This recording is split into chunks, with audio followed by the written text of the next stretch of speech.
საღამომშვიდობისა დღეს კვირაა და მთავარ არხზე პოსტფაქტუმს უყურებთ მიშა სესიაშვილთან ერთად. დღევანდელი გადაცემა უნდა დავიწყოთ უკრაინით, რადგან რუსეთის 180,000-იანი არმია ახლა სწორედ ამ ქვეყნის საზღვრებთან არის მობილიზებული. კრემლმა უკვე განაცხადა, რომ მის სამხედრო ძალას უკრაინის საზღვართან ტოვებს და კვლავაც აგრძელებს წვრთნებს, ანუ ომობანას თამაშს. Paralelურად კი უკრაინის აღმოსავლეთში კრემლის მარიონეტებმა უკვე დაიწყეს საომარი პროვოკაციები. მთელი ღამის განმავლობაში უკრაინის აღმოსავლეთში აფეთქებების ხმა ისმოდა.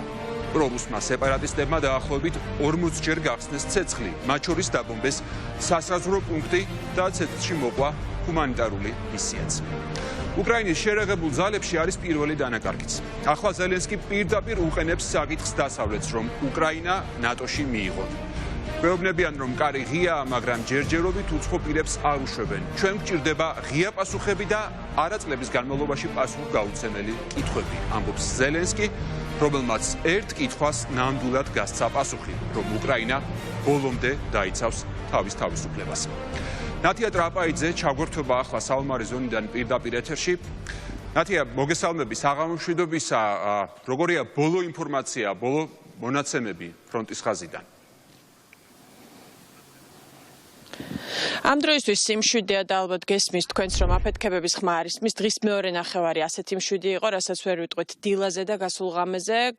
წუხელ შეიძლება ითქვას, რომ ბოლო დღეების განმავლობაში ყველაზე ინტენსიური იყო დაბომბების ხმა და როგორც გაერთიანებული ძალების საოპერაციო შტაბი ავრცელებს ინფორმაციას, 100-ზე მეტი დარღვევა აქვს დაფიქსირებული ამ ორი დღის განმავლობაში და ძალიან ბევრი არის ისეთი იარაღი გამოყენებული, რომელიც 2020 წელს გაფორმებული მინსკის ხელშეკრულებით არის აკრძალული.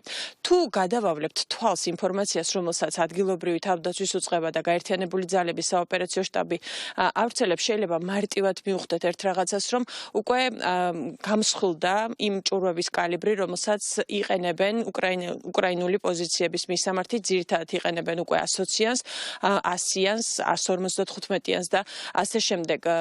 როგორც ამბობენ, იგივე წყაროზე დაყრდნობით შეგვიძლია ვთქვათ, რომ მთელი ეს პროვოკაციები, რომელსაც რუსეთის ფედერაციის შეიარაღებული ძალები უკრაინის წინააღმდეგ აწარმოებენ, მათთვის მხოლოდ ერთადერთზე მეტყველებს, რომ ისინი უკვე ამზადებენ საფუძველს იმისა, რომ დაიწყონ მასშტაბური ოპერაცია. ამ მასშტაბურ ოპერაციას კი რამდენიმე საფუძველი შეიძლება ჰქონდეს გარდა იმ პროვოკაციებისა, ასევე ძალიან მნიშვნელოვანია საინფორმაციო ომი, რომლის წინააღმდეგ ბრძოლაც უწევს ახლა უკრაინას, რადგან თუ გადავავლებთ რუსულ მედიას თვალს, ძალიან გვეცნობა ინფორმაციები, რომელიც ვრცელდება და ეს არის ძირითადად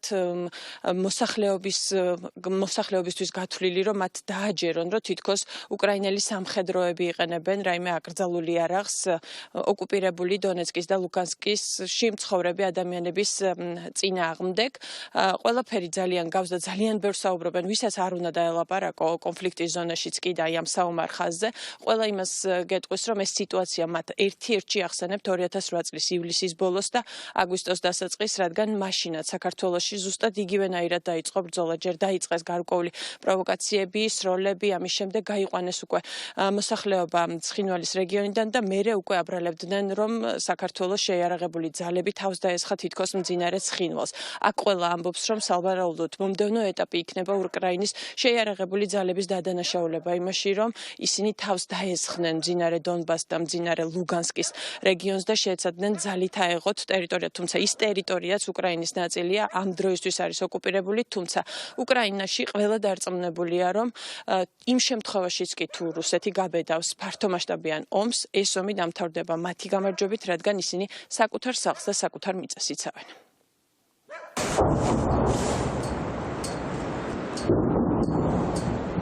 დონეცკის ოლქში ფრონტის ხაზთან ახლოს ჭურვების ხმა მთელი ღამის განმავლობაში ისმოდა. ჩვენმა კამერამაც დააფიქსირა, რომ ჭურვები ზოგიერთ მომენტში ნახევარწუთიანი შუალედით ფეთქდებოდა.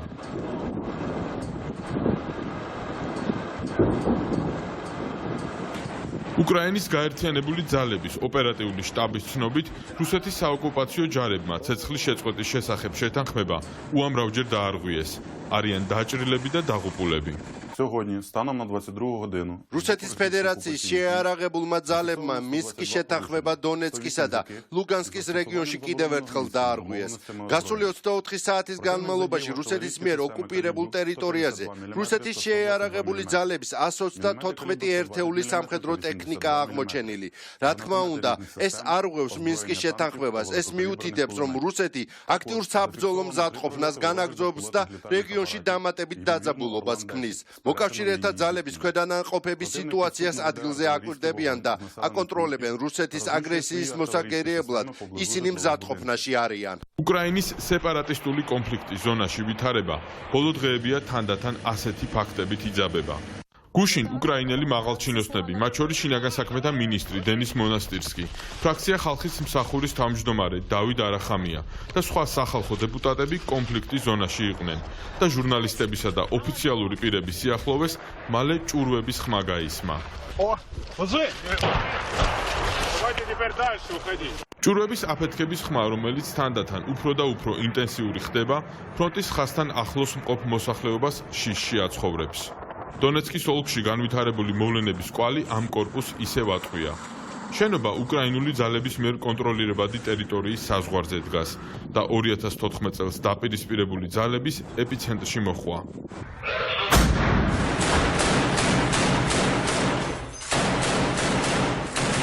დღეს ამ კორპუსზე სიმბოლურად უკრაინული ენის მასწავლებელი მარინა მარჩენკოა გამოსახული. კონფლიქტის ზონის მიმდებარე დასახლებულ ადგილებში მოსახლეობა მუდმივ შიშში ცხოვრობს. რამდენიმე წლის განმავლობაში ეს სოფელი მოსახლეობისგან სანახევროდ დაიცალა. ეს დასახლებული პუნქტი 2014 წლის შემდეგ ორჯერ დაიბომბა. უკრაინელი ცოლქმრის სახლს, რომლებიც ინტერვიუზე დაგვთანხმდნენ, ჭურვი 2015 წელს დაეცა. 2015 წელს 7 იანვრიდან 25 მარტამდე იბომბებოდა აქაურობა.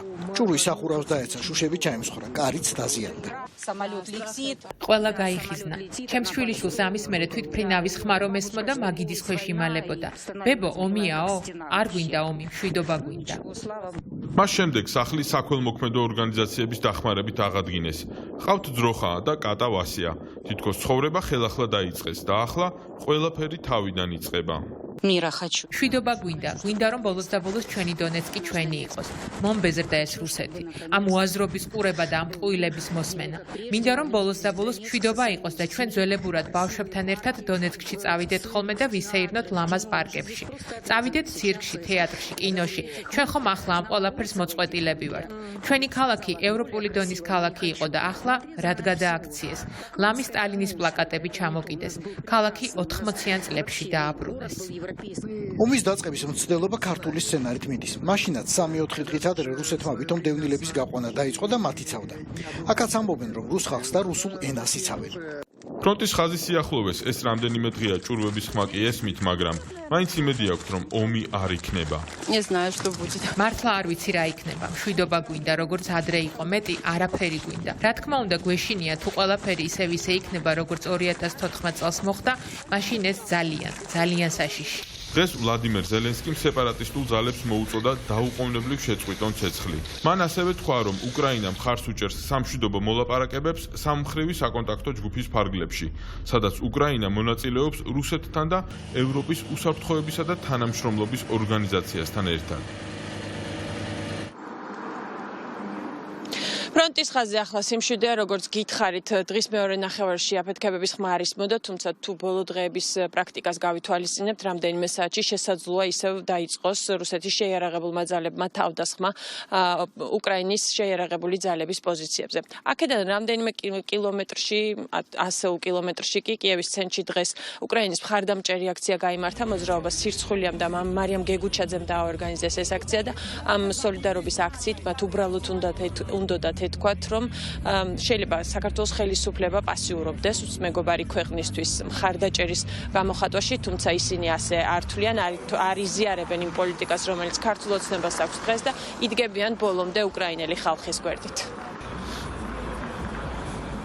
მადლობა ნათია და შეიძლება საქართველოს ხელისუფლება ვერ ხედავდეს მსგავსებას 2008 წლის სცენართან, თუმცა ეს მსგავსება მთელი მსოფლიოსთვის ცხადი და გასაგებია. ნათია ტრაპაიძე გვერდებოდა ყველაზე ცხელი ზონიდან ევროპის კონტინენტზე.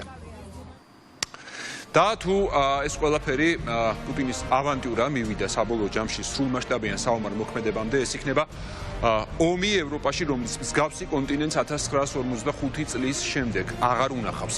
ბორის ჯონსონი რუსეთის ხელისუფლებას პირდაპირ აფრთხილებს, რომ საბრძოლო მოქმედებების შემთხვევაში ბრიტანეთში გადამალულ რუსულ კომპანიებს მატრიოშკებივით გახსნის. ეს კი პუტინის კარის მთელ კორუფციას ფარდასახდის და შესაძლოა ნებისმიერ ეკონომიკურ სანქციაზე უფრო ქმედითიც აღმოჩნდეს. სანქციებს კი ზელენსკი დაუყოვნებლივ დღესვე ითხოვს. კვირა დღეს ამერიკის პრეზიდენტმა უშიშროების საბჭოს ხდომა მოიწვია. თავარი საკითხი, რა თქმა უნდა, უკრაინაში შექმნილი ვითარებაა. დღესვე პუტინი და მაკრონის მორიგი სატელეფონო მოლაპარაკება ჩაინიშნა. მოკლედ, ახლა ევროპა და შეიძლება მთელი მსოფლიოც ძალიან დიდი ყურადღებით აკვირდება, როგორ განვითარდება მოვლენები უკრაინაში, სადაც ახლა ერთი ოდიოზური დიქტატორი მსოფლიო ისტორიის საკუთარი შეხედულებებით გადაწერას ცდილობს და სამყაროს ომით ემუქრება. აი ამავე საკითხზე კი მსჯელობდნენ მიუნხენის უსაფრთხოების კონფერენციაზე, სადაც ზელენსკიმ კატეგორიულად დასვა საკითხი მისი ქვეყნის ნატოში მიღების შესახებ. ნატოში, რომელიც ევროპის კონტინენტზე უსაფრთხოების გარანტიაა უკვე 70 წელი. როგორია ზელენსკის გზავნილები და მოთხოვნები და რა პასუხი ექნება მსოფლიოს პუტინის სამხედრო ავანტურაზე, ნათია გოგსაძე ამას უფრო დეტალურად პარიზიდან მოგვიყვება. თქვენ ყველა ამბობთ, რომ ომი დაიწყება ორ დღეში, სანქციების დაწესებას კი მხოლოდ ამის შემდეგ აპირებთ. ვოლოდიმერ ზელენსკი მიუნხენის კონფერენციაზე დღეს მთელი მსოფლიო კიდევ ერთხელ გააფრთხილა და მთელ მსოფლიოს კიდევ ერთხელ მოუწოდა, რომ თუ კი რუსეთის შეჩერებაა საჭირო, სწორედ ახლა ამ წუთებში უნდა მოხდეს ეს, ვინაიდან მოსკოვმა უკვე დაიწყო თავისთვის ჩვეული პროვოკაციები, რომელიც მაგალითად უცხო არ არის ჩვენთვის ქართველებისთვის. ზუსტად ისე, იმავე სცენარით, თითქმის არ ცვლის კრემლი არაფერს, მიდის უკრაინაში, იწყებს პროვოკაციებს, ნახეთ ჩვენ გუშინ თავდასხმა და უკონტროლო სროლა, მათ შორის CNN-ის ჟურნალისტების წინააღმდეგ და ამ პროვოკაციებით რუსეთი აპირებს, რომ უკრაინა წამოაგოს, უკრაინის პროვოცირება გამოიწვიოს და შემდეგ ისე შეფუთოს ყველაფერი, რომ თითქოს ეს უკრაინის ბრალია, მაგრამ რუსეთის ეს სცენარი, რუსეთის ეს გადაწყვეტილებები უკვე უცხო აღარავისთვის არ არის, სწორედ ამიტომ ითხოვს ახლა უკრაინის პრეზიდენტი, რომ ის ჯერ არ ნახული სანქციები, რომელზეც მიუნხენის კონფერენციაზე კამალა ჰარისმაც ისაუბრა, დროულად იქნას დაწესებული, რომ მას ჰქონდეს ეფექტი. ამერიკის ვიცე-პრეზიდენტმა ღია თქვა, რომ თუ კი რუსეთი გადაწყვეტს უკრაინის დაპყრობას, მაშინ ბუნებრივია მას მოუწევს ძალიან დიდი ეკონომიკური ფასის გადახდა. ამავე საფრთხეზე პირდაპირ საუბრობდა მიუნხენში ლის ტრასი, დიდი ბრიტანეთის საგარეო საქმეთა მინისტრი, ასეთი ინფორმირებული მსოფლიო რუსეთის ქმედებებზე დიდი ხანია არ ყოფილა. ვლადიმერ პუტინს არაფერი არ დაუმალავს, ის უკვე ძალიან ღიად და დემონსტრაციულად მიდის საკუთარი გეგმისკენ. ამიტომ ახლა ძალიან მნიშვნელოვანია, რომ დასავლეთმა გააკეთოს იმდენად ეფექტური ნაბიჯები, რომ უკრაინას ეს ესკალაცია თავიდან აარიდოს, რადგან როგორც ყველა ძალიან კარგად ვხედავთ, ვლადიმერ პუტინი უკან დახევას არ აპირებს, მას აქვს თავისი გეგმა და უკრაინაში ის ცდილობს, რომ საკუთარი ძალების დემონსტრირება კიდევ ერთხელ მოახდინოს და ასევე განაცხადოს ისიც, რომ ის უარს არ ამბობს ყოფილი საბჭოთა კავშირის გავლენის სფეროებზე, პირიქით აპირებს, რომ საბჭოთა კავშირის დაარსებიდან მე-100 წლის თავს კიდევ ერთხელ ამ ტერიტორიებზე კონტროლი ხელახლა დაამყაროს.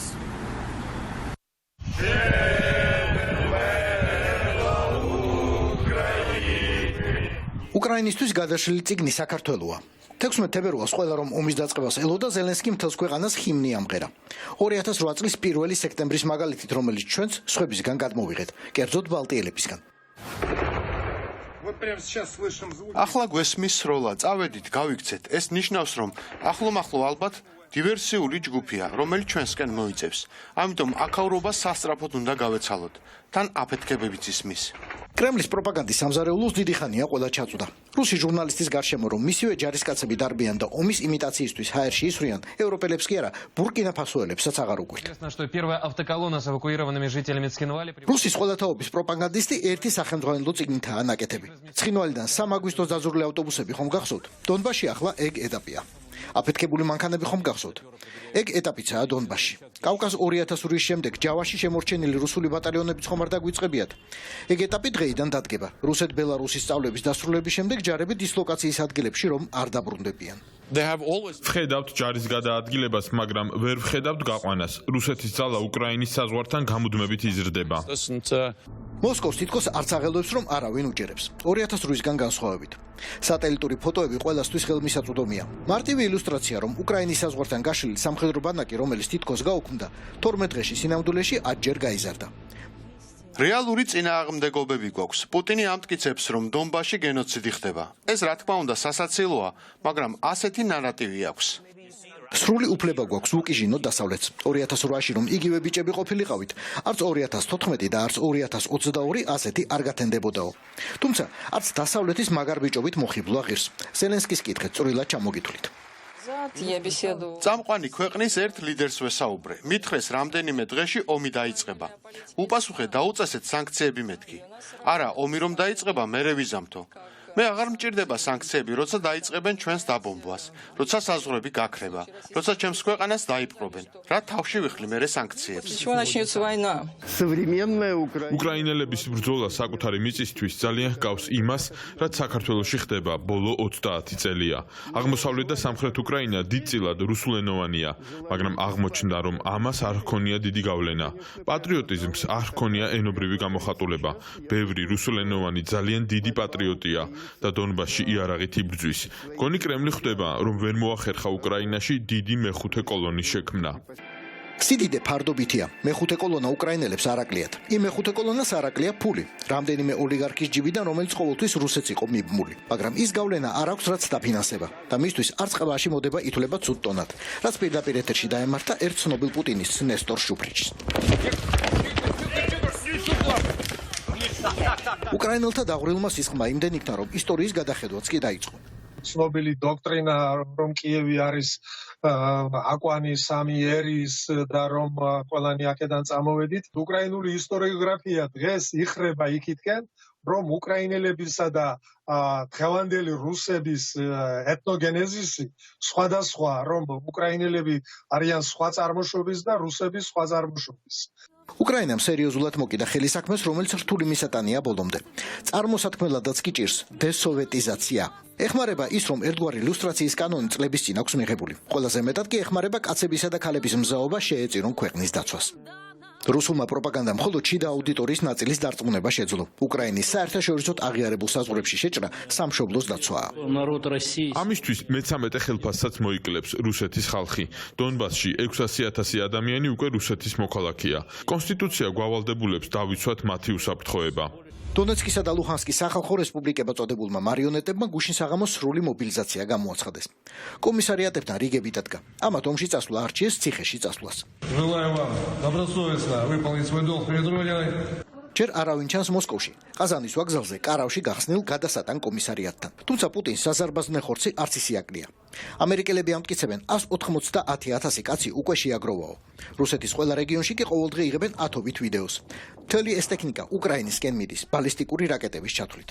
ზელენსკი არის სამიზნე პუტინის ის ცინიკური დამოკიდებულება, რა ვიცა წერფიქრასავიცა, აი ეს დამოკიდებულება, რასაც ჩვენ ვხედავთ, ხომ, აი ზუსტად იგივე დამოკიდებულება იყო 2008 წელში მაშინდელი ხელისუფლების მიმართ და მათ მიაღწიეს იმას, რომ საზოგადოება დააპირისპირეს მაშინდელ ხელისუფლებასთან. მარიონეტული ხელისუფლება ვიქტორ იანუკოვიჩის სახით, რომელმაც პრაქტიკულად უარი თქვა ევროინტეგრაციაზე, რასაც მოყვა სტუდენტების გამოსვლა, ცნობილი ფაქტები, მას შემდეგ მათი დარბევა და სისხლიანი მაიდანი, რომლის შედეგადაც მივიღეთ დონბასის დაკარგვა და მივიღეთ აი ეს პერმანენტული ომი, რომელიც დღემდე გრძელდება რუსეთთან.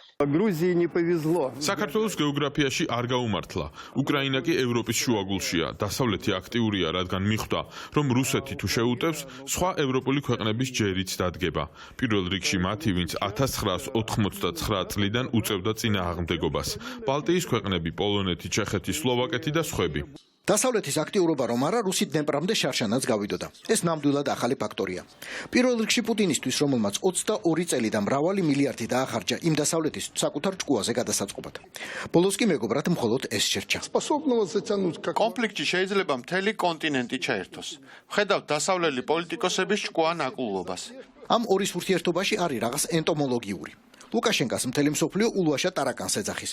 პუტინს კი ჯერ კიდევ კგბ-ს დროიდან მოსდევს მეცახელი ჩრჩილი.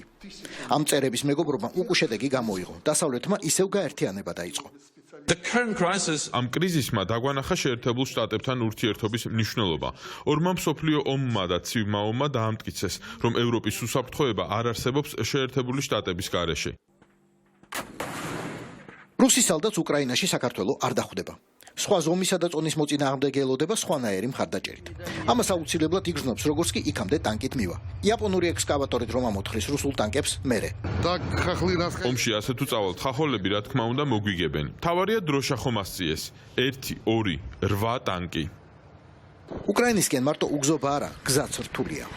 Хороший был танк. უკრაინაში კიდევ უფრო გაჭირდება. რუსულმა საფრთხემ არამხოლოდ ჩეკრა ძველი ალიანსები, სრულიად ახალი ქვე-ალიანსი გააჩინა. ჯერჯერობით მას ლონდონ, ვარშავა, კიევის ღერთს უწოდებენ. მაგრამ სპეციალური განათლებაც კი არ სჭირდება მსოფლიო რუკის მარტივ წაკითხვას. ეს ჯგუფი სრულფასოვან ბლოკად მხოლოდ იმ ქვეყნების მიერთებით ჩამოყალიბდება, რომელთაც გაერთიანებას ისტორიული კოდი კარნახობს. ესტონეთი, ლატვია, ლიეტუვა, იქნებ ჩეხეთი და სლოვაკეთი და განსაკუთრებული იმედით საქართველო. თუმცა ეგ იმედი იქამდე შეინახეთ, სანამ ქვეყანა კოდს ჩამოირეცხავს. თუნდაც ის ბრექსიტიც რაც მოხდა, ეს პლუსად დაგვიჯდა, თორე ის ტლანქი მექანიზმი, რომელიც ევროკავშირში არის გადაწყვეტილების მიღების, ეს სწრაფად, ესე იგი ინგლისი ვერ შეძლებდა აი ამ კოალიციის შექმნა, პოლონეთი, უკრაინა, ინგლისი და ჩვენთვის ეს არის დაკარგული შესაძლებლობა ამ შემთხვევაში, როდესაც ჩვენ არ ვიყენებთ აი ამ ფანჯარას. Санкции будут вводить. სანქციებს ნებისმიერ შემთხვევაში დაგვიწესებენ. იქნება რამე საბაბი ვთქვათ, უკრაინა თუ არ იქნება. მათი მიზანია დაამუხრუჭონ რუსეთისა და ბელორუსის განვითარება. В другом. გუშინ რუსულ-ბელარუსული სწავლების დამაგვირგვინებელი დემონსტრაცია შედგა. დასავლეთს უნდა დაენახა, რომ პუტინს მზად აქვს მრავალი დასახელების რაკეტა. ცირკონები, სინევები, კინჟალები, კალიბრები, ისკანდერები და იარსები, რომლებიც ხმელეთიდან, ციდან, წყლის ზედაპირიდან ან სიღრმიდან დაატყდებიან თავს ნებისმიერს. ბოლო 30 წელია იმპერიას წინააღმდეგობას ვუწევთ. დაწყებული უკრაინელების დახმარებით აფხაზეთიდან დევნილთა გადარჩენაში, გაგრძელებული ჩვენს მხარეს მებრძოლი უნა უნსოს რაზმებით. 2014 წელს უკრაინაში ქართული ლეგიონი რომ გაჩნდა, ქართველების sapasukho დახმარება იყო. რადგან ორივეს ესმის, რომ იმპერიას მარტო სიტყვით კი არა, იარაღითაც უნდა ებრძოლო. სამი თვეა პუტინს სალდათები მინდორში უყრია. ბრძანებას ალბათ აღარ დააგვიანდება. ყველასა და ყველაფერს ეტყობა. ამათგან ბევრისთვის მალე სხვა მუსიკა დაუკრავს. ოღონდ Modern Talking-ის ბურიატულ რემიქსზე მოძიგძიგეები სასულე ორკესტრის შესრულებულ შოპენს თავად ვეღარ მოისმენენ.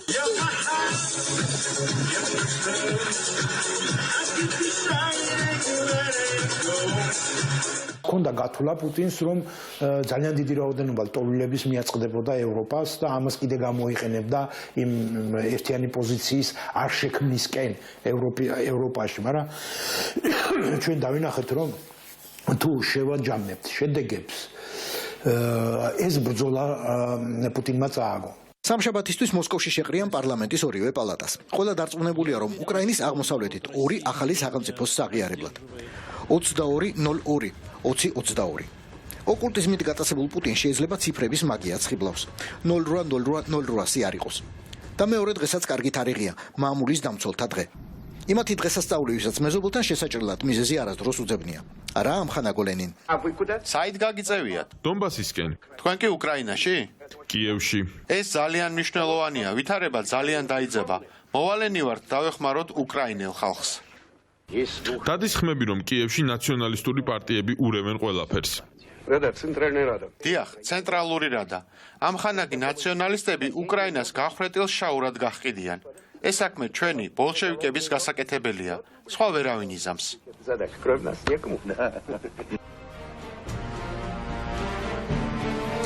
კრემლი კი დროს არც საქართველოში კარგავს ფუჭად და სულ უფრო მეტი ტერიტორიის მიტაცებას გეგმავს. გენადი ბესტაევი რუსული საოკუპაციო რეჟიმის კიდევ ერთი მსხვერპლი აღმოჩნდა, ის დღეს დაკრძალეს, დღეს მიაბარეს მიწას.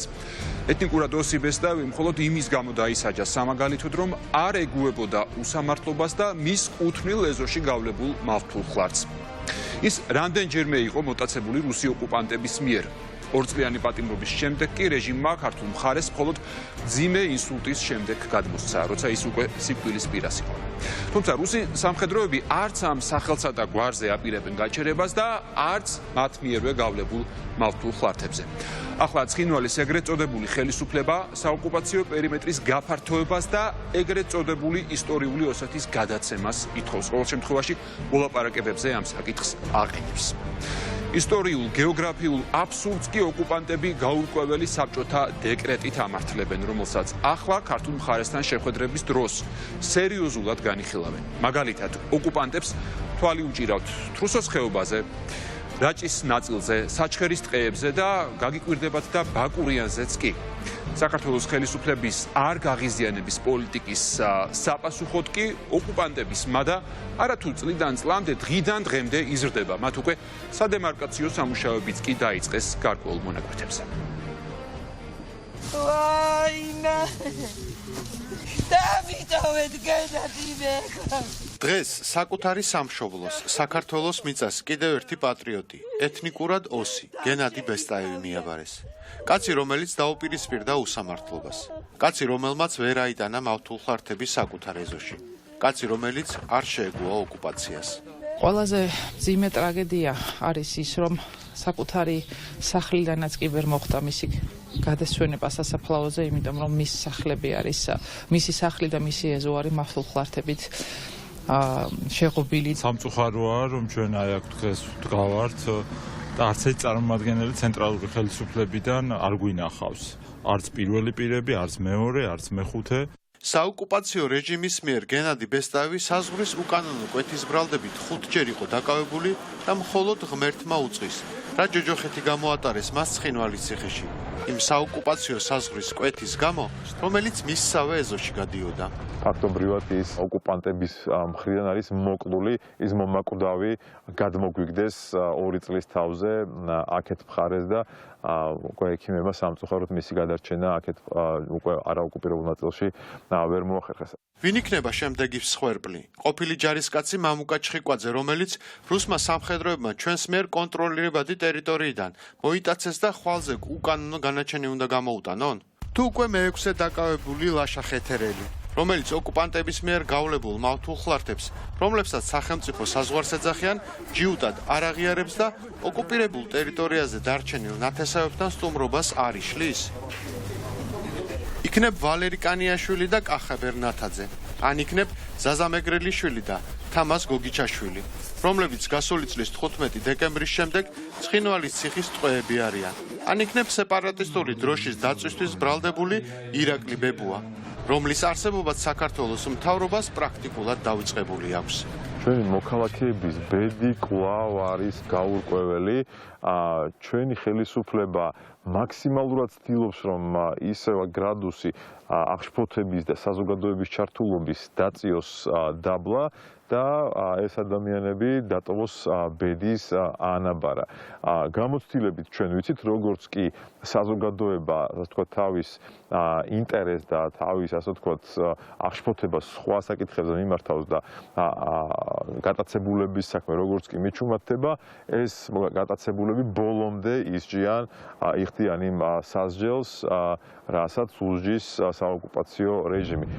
დათვისთვის ბაბაიას ძახებითა თუ ოკუპანტის არ გაღიზიანების პოლიტიკის დათესვით, ერთადერთს რასაც ვიმკით, იმავე ოკუპანტი დათვის გაზრდილი მადაა. დამპყრობელს ჩვენი ქვეყნის უკვე ანექსირებული ტერიტორია ეცოტავება და უფრო მეტი მიწის მისატაცებლად სეპარატისტულ რეჟიმს ახალ-ახალ იდეებს აწვდის.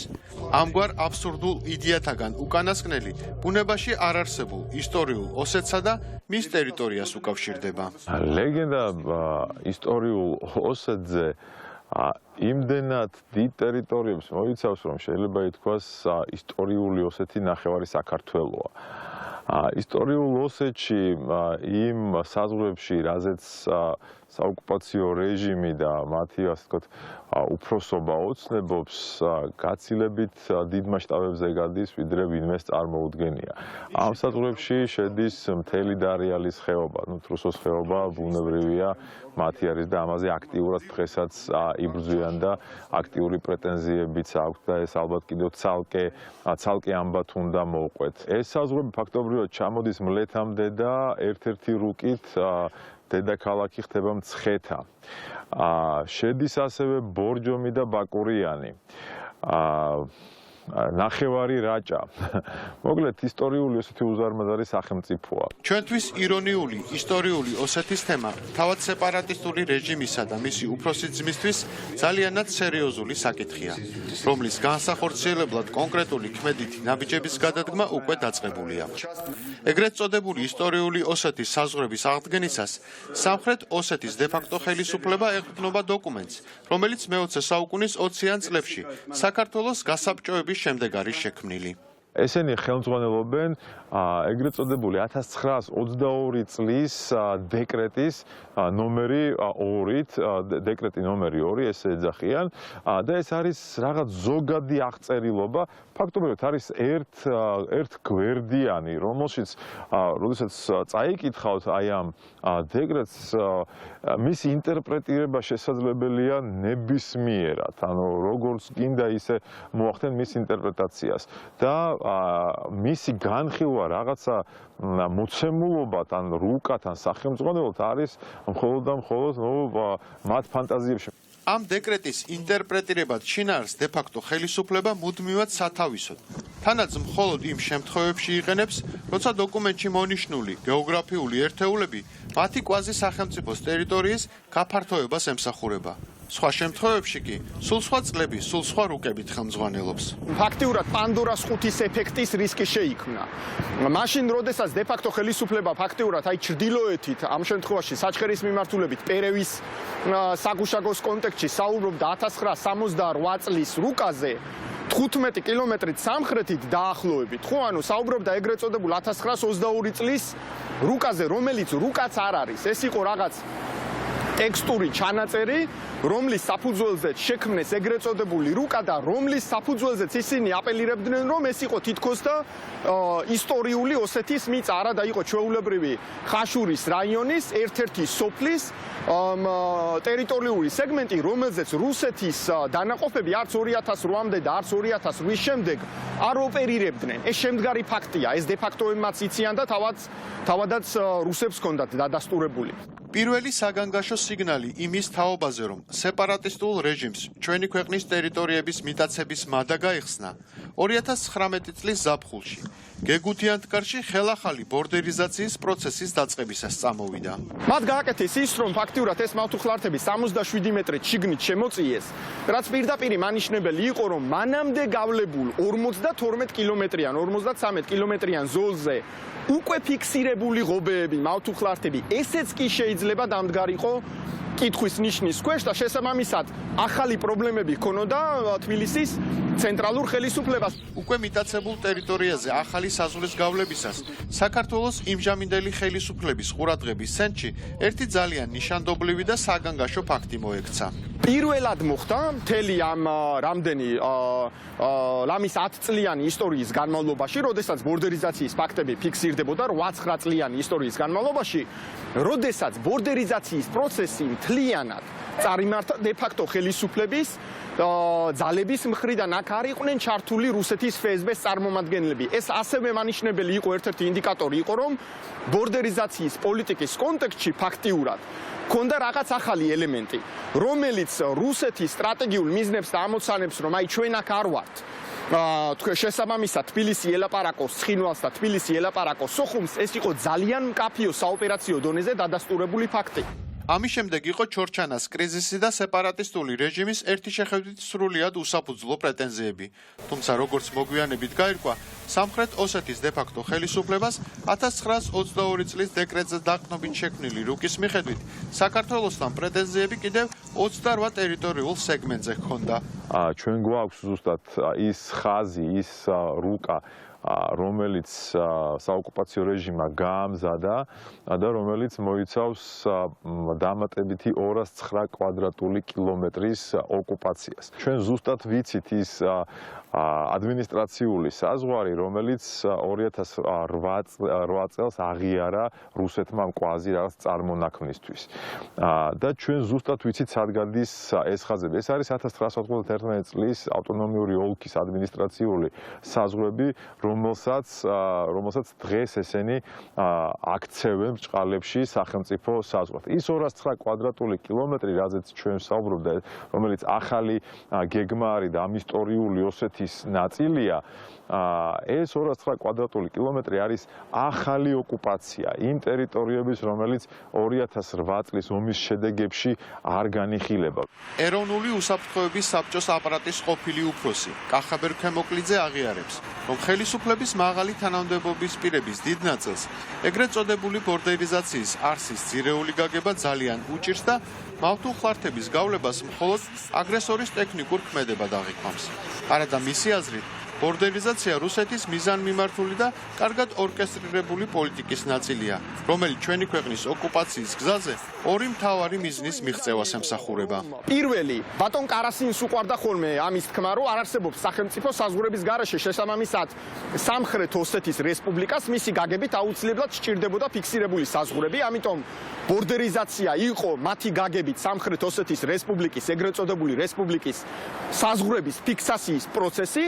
მეორე მიზანი კიდევ უფრო მზაკრულია. მაქსიმალურად ჩახერგონ სოციალური კავშირების აღდგენა. როდესაც ჩვენ იგივე რაოდენობის ადამიანები გყავს აქეთ ამხარებს, ანუ ჩვენს მიერ კონტროლება ტერიტორიაზე, სოციალური კავშირები ძალიან ადვილად აღდგენადია.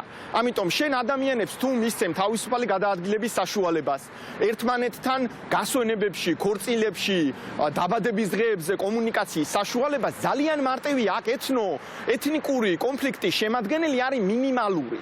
რასაც რუსები ყოველთვის აპელირებდნენ საპირისპირო მხრიდან, რომ თითქოს და ეთნიკურ ქართველებს და ეთნიკურ ოსებს ერთად თანაცხოვრება არ შეეძლოთ, რაც იყო ჩემი აზრით აბსოლუტურად ძველი კგბ-ს მიერ ხელოვნურად ინსტიგირებული არსი, თვითონ თეორიული არსი ამის.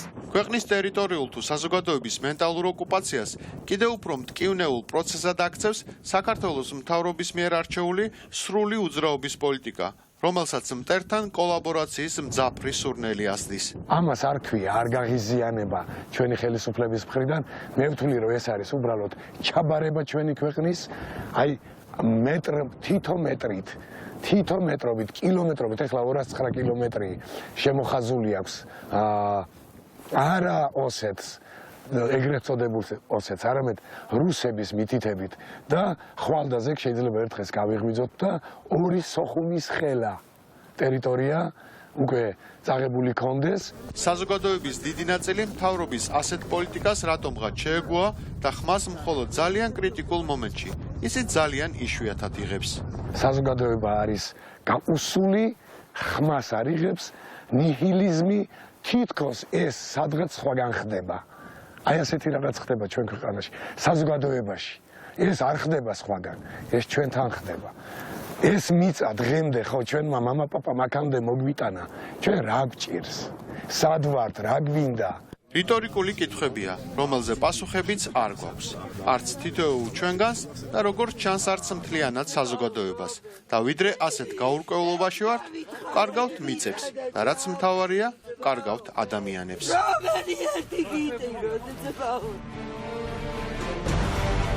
როგორ უნდა აიცილოს მსოფლიომ თავიდან პუტინის ახალი ავანტურა? ამაზე სამშელოდ სრულიად ცივილიზებული სამყარო მიუნხენის უსაფრთხოების კონფერენციაზე შეიკრიბა.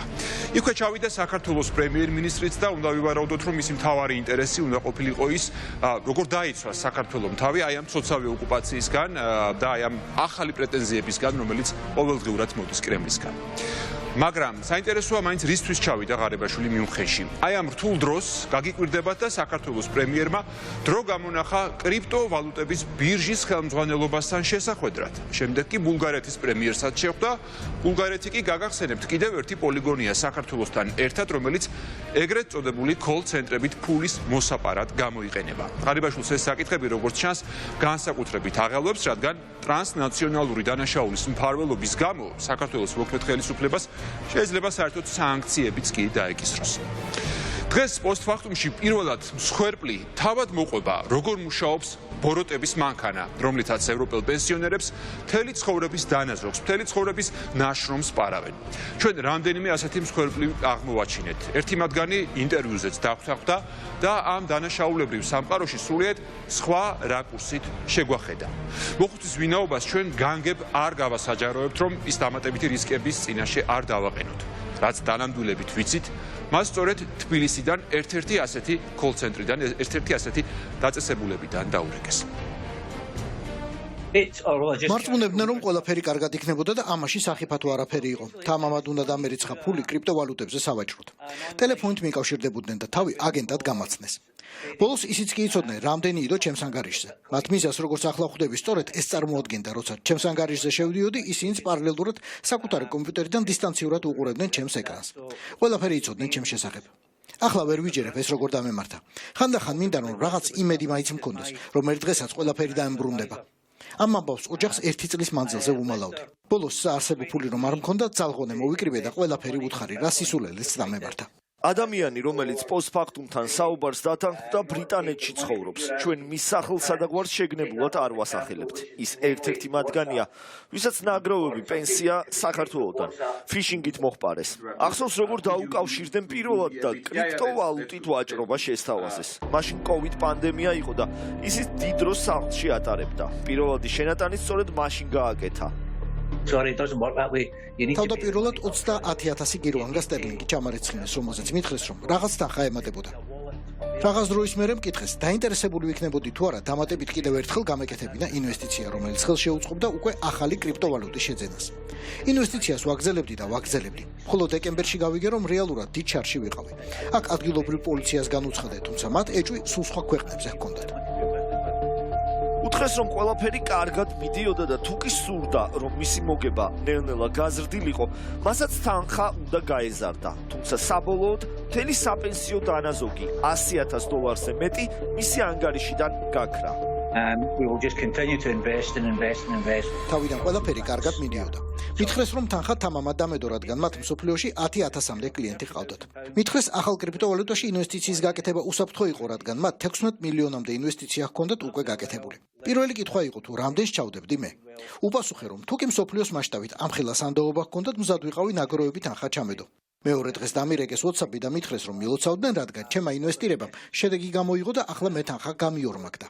ჩემი მოგება როგორც მითხრეს, $9 მილიონამდე ავიდა. ამის შემდეგ მოვითხოვე ჩემი ძირი თანხის $120,000 დაბრუნება. თუმცა მათ მიპასუხეს, რომ იმისთვის, რომ თანხა მომეხსნა, კიდევ 70,000 უნდა დამერიცხა. ამის შემდეგ გამიჩნდა კითხვები. ნელ-ნელა მივხვდი, რომ ეს ლოგიკაში არ ჯდებოდა, რადგან თუ $9 მილიონი მქონდა, ფული იქიდან აეღოთ, ისევ მე რატომ მთხოვდნენ. ისინი კი ჯიუტად პასუხობდნენ, რომ ბიზნესი ასე არ მუშაობდა.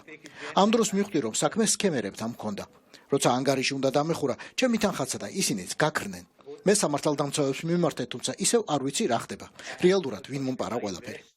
თუ ვის რომელ ქვეყანაში რა თანხას და რა გზით ართმევდნენ, ჩვენ ჯერ კიდევ შარშან გვიყვებოდნენ სტუდენტები, რომლებიც ამ სქემაში იყვნენ ჩართულები.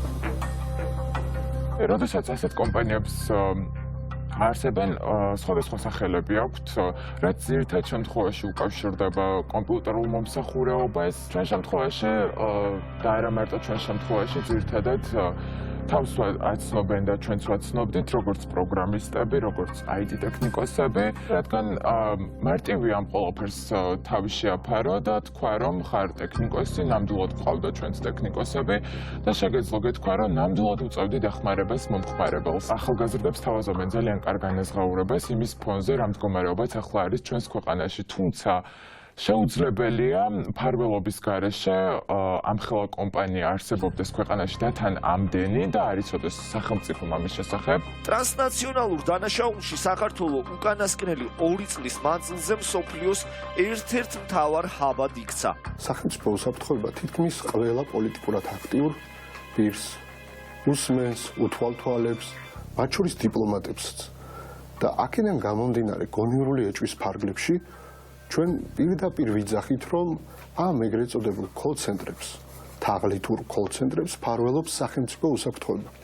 ვინაიდან შეუძლებელია ქვეყანაში ასეულობით ოფისი არსებობდეს და ამის თაობაზე ინფორმაცია არ გქონდეს სახელმწიფო უსაფრთხოებას. ევროპელი პენსიონერების ძარცვა ჩვენთან უსაფრთხო საქმედ ითვლებოდა. წლიდან წლამდე სახელმწიფოსა და სუსის ქოლგის ქვეშ უამრავი ასეთი კოლ-ცენტრი შეიქმნა, საიდანაც წილს საქართველოში მაღალი თანამდებობის პირები იღებდნენ. კოლ-ცენტრებში ძირითადად ახალგაზრდები საქმდებოდნენ, რომლებიც სხვადასხვა ენებს ფლობდნენ. კოლ-ცენტრის ხელმძღვანელობა კი მოპარული ფულით მათ ხშირად ანებიურებდა ძვირიანი მანქანებით, სახლებით, აგარაკებით და სხვადასხვა ნივთებით. ერთ-ერთი ასეთი შემთხვევის ამსახველ ვიდეოს ჩვენ წყარო გვაწვდის. ეს მეგობრებს ჩუქნით. დაბადების დღე რა? აჰა, ძალიან კარგი. მეც მინდა ასეთი მეგობრები დაბადების დღეზე აი ასეთი მანქანა რომ მაჩუქოს, ზუსტად ასეთი მანქანა.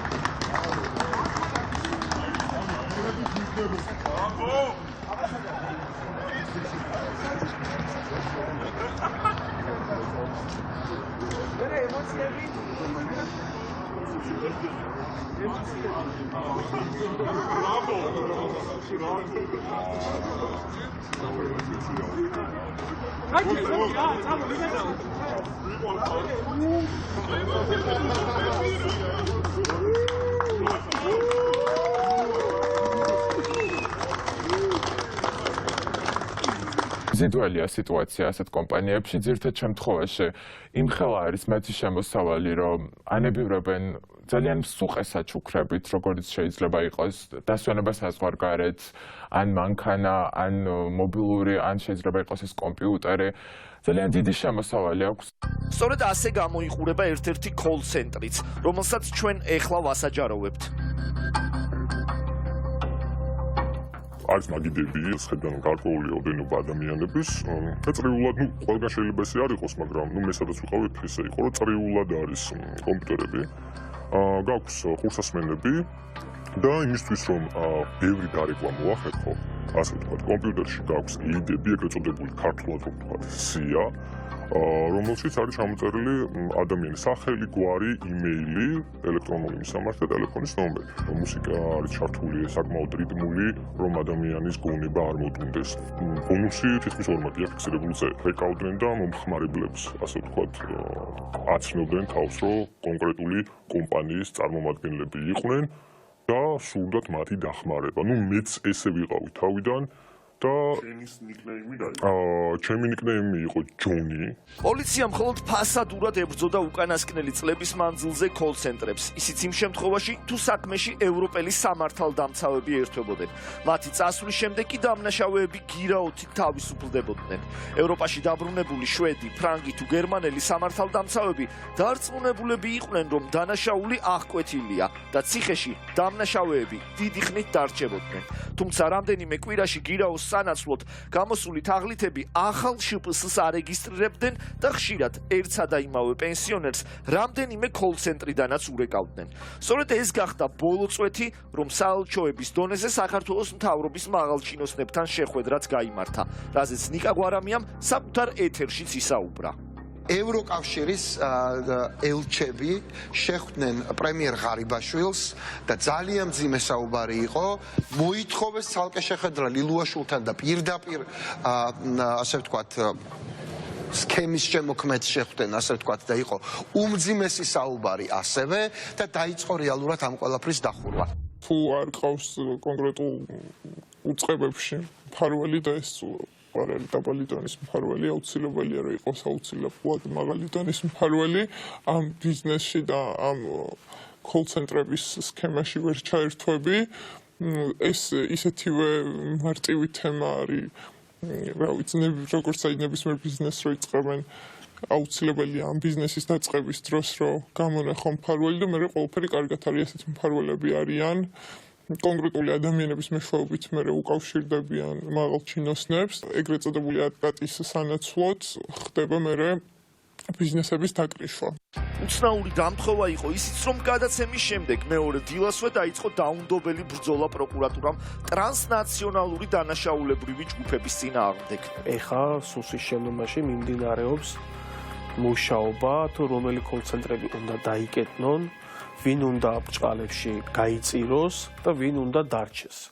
და რა თქმა უნდა, დარჩენილებში განიხილება მხოლოდ და მხოლოდ ის კოლ-ცენტრები, რომელიც ეკუთვნის უჩა მამაცაშვილს, ოთარ ფარცხალაძეს, ანუ იმ ფრთას, რომლებიც აფინანსებენ ქუჩას, აფინანსებენ არჩევნებს და რეალურად ხდება თავარი ინსტრუმენტის გაძლიერება, რომელიც გამოყენებულია შემდეგ ძალაუფლების შენარჩუნებისთვის. თუმცა შარშან და შარშანწი, როცა ჩვენს ეთერში დასახელება ხდებოდა კონკრეტული მისამართების, პოლიცია იქ არ მიდიოდა, ან მიდიოდა, მაგრამ სრულიად უმოქმედო იყო. შეუძლებელია მფარველობის გარეშე ამ ხელა კომპანია არსებობდეს ქვეყანაში და თან ამდენი და არ იცოდეს სახელმწიფომ ამის შესახებ.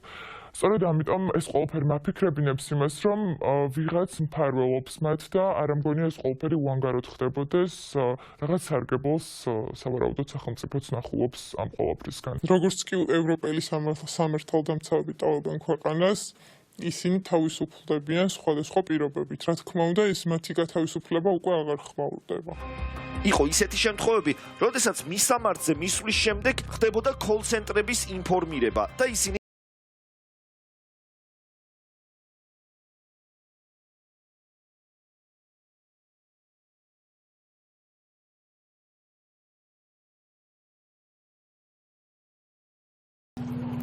ნარკომანებიო, ნარკოტიკებს ყიდნენ და პოლიცია დაადგა და დედაუტირეს და გადავიდნენ მერასიზა. მეორე დღესვე წავიდნენ. მეორე დღესია პოლიციამ გაყარა რაც შეღობილი იყო აქაურობა და რა ვიცი.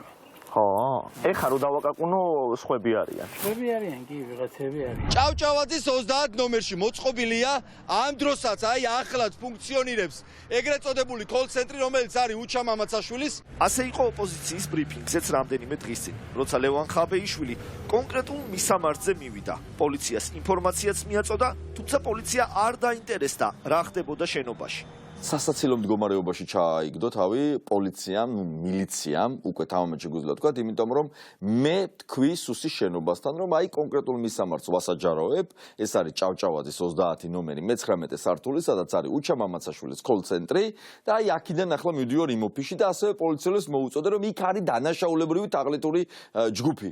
პოლიცია წამოვიდა, ესე ვთქვათ, პერიმეტრი გაამაგრა, ჩვენო გავიგეთო, რომ აქ აქცია არისო, მაგრამ ის ნაწილი, რომ თაღლითური სქემა აქ და უნდა შევიდნენ და საგამოძიებო მოქმედებები გაატარეს, თურმე ეს ვერ გაუგიათ. ბოლო ინფორმაციით, კოლ-ცენტრები ნელ-ნელა თბილისიდან, ერევანსა და ბულგარეთის სხვადასხვა ქალაქებში გადადიან. ახლა იმ ქალაქებიდან გააგრძელებენ ევროპელი პენსიონერების ძარცვას. ჩვენი სიუჟეტის გმირიც ბოლომდე დარწმუნებული იყო, რომ მისი ანგარიშიდან თანხები არა საქართველოდან, არამედ ბრიტანეთის სხვა რომელიმე ქალაქიდან იხსნებოდა. მე მაქვს ინფორმაცია, რომ უახლოეს დღეებში საჩვენებელ დაჭერებს მოაწყობენ კოლ-ცენტრებში, სადაც გვაჩვენებენ მიწაზე გართმულ თანამშრომლებს და თურმე როგორ ებრძვიან კოლ-ცენტრებს. ახლა თქვათ, თავარი რა არის ამ საქმეში? ის რომ ისინი აალაგებენ კოლ-ცენტრებს, ამაზე ჩვენ ინფორმაცია გვაქვს. ის რომ კოლ-ცენტრების ნაწილი უკვე იხურება, ამაზე ჩვენ ინფორმაცია გვაქვს და დედაქალაქში ეს ყველამ კარგად იცის. ის რაც არ დახურულა აქვთ ვადა 1 მარტამდე და გვაქვს ეჭვი რომ ასობით ოფისი დაიხურება, მაგრამ ოფისების დახურვის გარდა ძალიან მნიშვნელოვანია გრიგოლ ლილუაშვილის, ბიძინა ივანიშვილის, უჩა მამაცაშვილის ჩართულობა ამ საქმეში და მათზე გასვლა.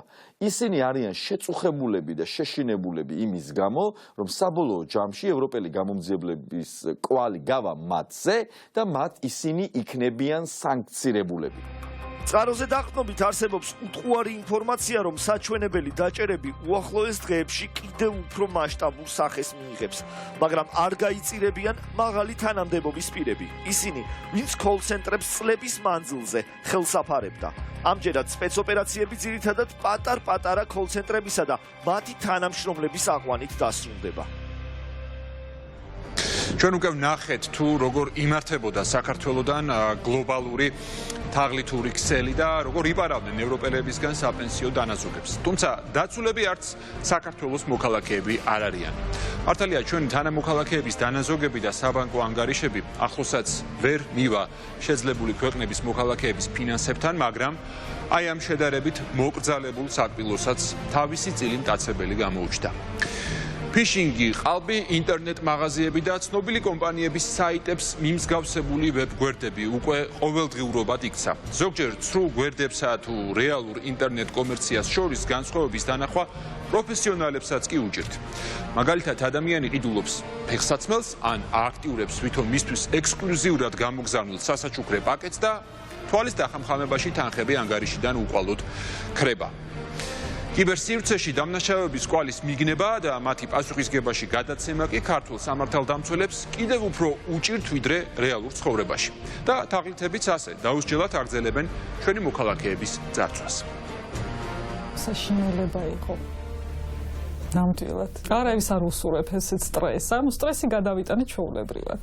300 ლარი საკმაოდ არ არის ესეთი ცოტა თანხა, ხო, რა თქმა უნდა, მით უმეტეს რომ ესე შრომობს ადამიანი და უცბად ბაц ერთ წამში თავისივე შეცდომით ესე წაართვეს ეს თანხა. დამატებითი შემოსავლისთვის დღეს ბევრი ადამიანი ოჯახიდან ნივთებს ყიდის.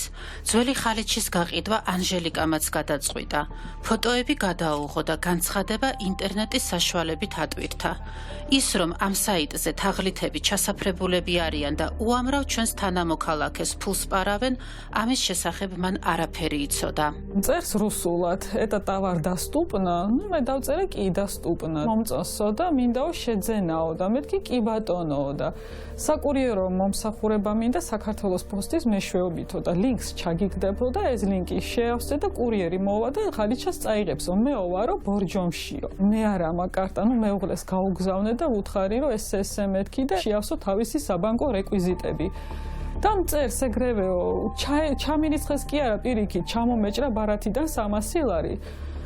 და მაგ უკვე შოკი მქონდა ერთი ალბათ 5 წუთი, რა ვიცი, რა დამემართა, ყვიროდი, წიოდი, არ ვიცოდი რა მექნა. როგორც კი მიხვდნენ, რომ თაღლითების მსხვერპლი გახდნენ, მაშინვე ბანკს დაუკავშირდნენ, მაგრამ იმის მიუხედავად, რომ თანხა სხვა ქვეყნის ანგარიშზე მხოლოდ მეორე დღეს აისახა, ბანკმა მათი დახმარება ვერ შეძლო. რომ ჩამოეჭრა ეგ თანხა, რა თქმა უნდა, პირველ რიგში ეგრევე მოვივიდა აზრად, რომ ეგრევე ბანკში რომ დავრეკოთ, რომ ჯერ რომ ის დაიბლოკოს და მე ეს თანხა ხო შეიძლება რომ შეჩერდეს ადამიანი ხარ და შეიძლება შეცდომით გადაირიცხიან რაღაცა, ხო?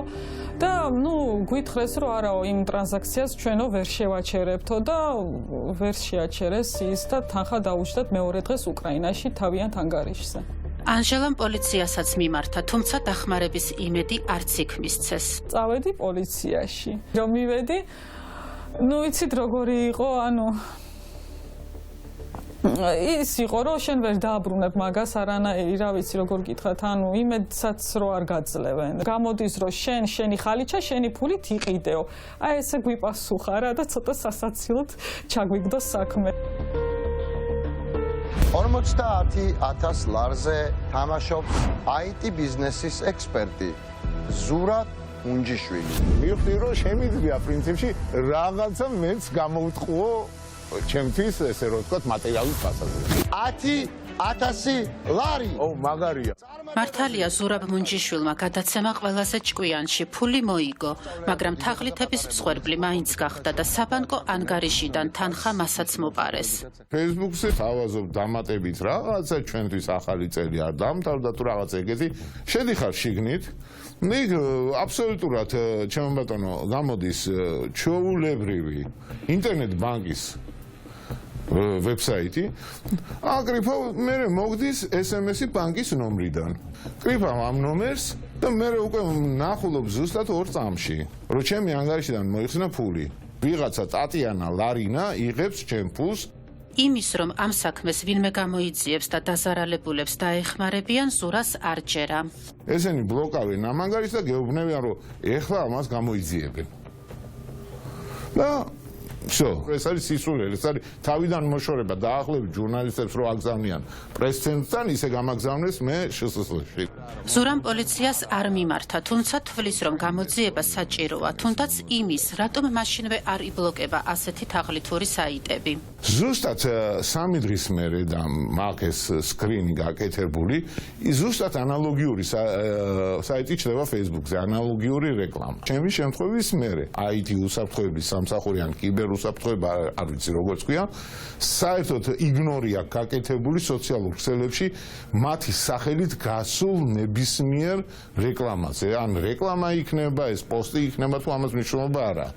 თორე ისე Facebook-ი ისე მუშაობს, რომ მათ რო თავის დროზე მიეღოთ მიეწერათ მაგალითად იგივე ეს უკვე დაბლოკილი იქნება და ვერ გამოდიოდა. სურას შემთხვევიდან რამდენიმე დღეში Facebook გვერდზე იგივე თაღლითური რეკლამის მორიგი მსხვერპლი გახდა მადიაც. Facebook-ზე ამომიგდო რაღაცა რეკლამა, შევიყანე ჩემი მონაცემები, ფული ჩამომეჭრა. თუნდაც 5 წუთიანი საშუალება უნდა იყოს იმისი, რომ ადამიანმა არ არის აუცილებელი თაღლითობის შეცდომის გამოსწორება შეეძლოს. 3 წუთის განმავლობაში, ნუ თუნდაც თავდაცვის მექანიზმი არ უნდა მქონდეს, ოდესაც უცებ მოგმართავ. დღეს ბანკები, საქართველოს ფოსტა, მაიმარკეტი უკვე აფრთხილებენ თავის მომხმარებლებს მსგავსი თაღლითური სქემების შესახებ და თავიანთ საიტებზე განთავსებული განცხადებებით თუ SMS შეტყობინებების სახით მოუწოდებენ მათ არ შეიყვანონ საბანკო ბარათის პირადი მონაცემები საეჭვო საიტებზე. თუმცა, როგორც ჩანს, მხოლოდ ამ სახის გაფრთხილება საკმარისი არ არის და დღემდე უამრავი ადამიანი ხდება თაღლითების სამიზნე. სოციალური ქსელი სავსეა მსგავსი განცხადებები სადაც ხალხი თავის გამოცდილებას ერთმანეთს უზიარებს. ამას იმიტომ წერ რომ სხვები გავაფრთხილო. WhatsApp-ზე დამიკავშირდა მყიდველი. თანხის ჩაწერას მთხოვდა აპლიკაცია. თუ რამდენი თანხა მქონდა ანგარიშზე. ზუსტად იგივე შეგვემთხვა ჩვენც, რუსულად საუბრობდა. ის რომ მობილურ ტელეფონზე გაგზავნილი გამაფრთხილებელი SMS-ები, რომლებსაც ხშირად არც კი ვკითხულობთ ისევ შლით, არ გამოდგა საკმარისი და სხვა საინფორმაციო კამპანია ჩასატარებელი, ამაზე კიბერსაფრთხოების სპეციალისტებიც საუბრობენ. ბანკები იქნება თუ ონლაინ პლატფორმები, პირდაპირ ვალდებულებაა რომ აწარმოოს სწორი კამპანია, აწარმოოს სწორი ცნობიერების ასამაღლებელი აქტივობები, იმისათვის რომ ყველა მომხმარებლამდე მიიტანოს ეს მესიჯი, რომ რა არის გასაფრთხილებელი, რა არის საშიში და ეს რაღაცა ერთჯერადად თქვა იგივე SMS-ების სახით იქნება თუ რაღაცა ფანჯარა, როდესაც ამოვარდება, რომელსაც არავინ არ ვკითხულობ და ავტომატურად ჩავკეცავთ, იმიტომ რომ ხელს გვიშლის რაღაცის გაკეთებაში, ეს ფაქტია, რომ არ მუშაობს. ხო, ამიტომ საჭიროა რომ ახალი მიდგომები და თქვა, ბევრად უფრო ყოვლისმომცველი და არ იყოს მოვალეობის მოხდის მიზნით გაკეთებული აქტივობა, რომ მე გავაფრთხილე და დანარჩენი მომხმარებლის საქმეა. სანამ თაღლითები ისევ გვიტევენ და უამრავი ჩვენი თანამოქალაქის ფულს ისაკუთრებენ. სანამ მათი შექმნილი ყალბი ვებგვერდი, რომელიც ვიზუალურად მაქსიმალურადაა მიმსგავსებული სხვადასხვა კომპანიების ოფიციალურ საიტებსა თუ ინტერნეტ ბანკს, ისევ გვხვდება სოციალურ ქსელში და დღემდე არ არის დაბლოკილი. ერთადერთ თავდაცვის გზად ისევ მოსახლეობის სიფრთხილე და ყურადღება რჩება. გზაში არის სასაფლაოს სკოლის კენო მივდივართ ხოლმე და ქოველდილას ხედავს გიო რომ აქ არის. ავტოსაგზაო შემთხვევის შედეგად გარდაცვლილი 8 წლის ბავშვი და მეოთხე ტრაგედია ერთი და იგივე ადგილას. ბიჭი დაიღუპა. ანალოგიური შემთხვევა იყო, აქ ორი გოგო დაიღუპა, ახალგაზრდა, ფეხმძიმე იყო ის გოგო. რატომ სთხოვენ გარდაცვლილის კლასელები დახმარებას თბილისის მერიას? უნდა ვიბოძოლოთ ცოტა და ჩუმათა უნდა ვიხოთ. შეეძლო თუ არა მოწესრიგებულ გადასასვლელს და ხელისუფლების ყურადღებას პატარა სიცოცხლის გადარჩენა. გიორგი და მე ამაშობთ ბურთით. განისვენე შვიდად გიო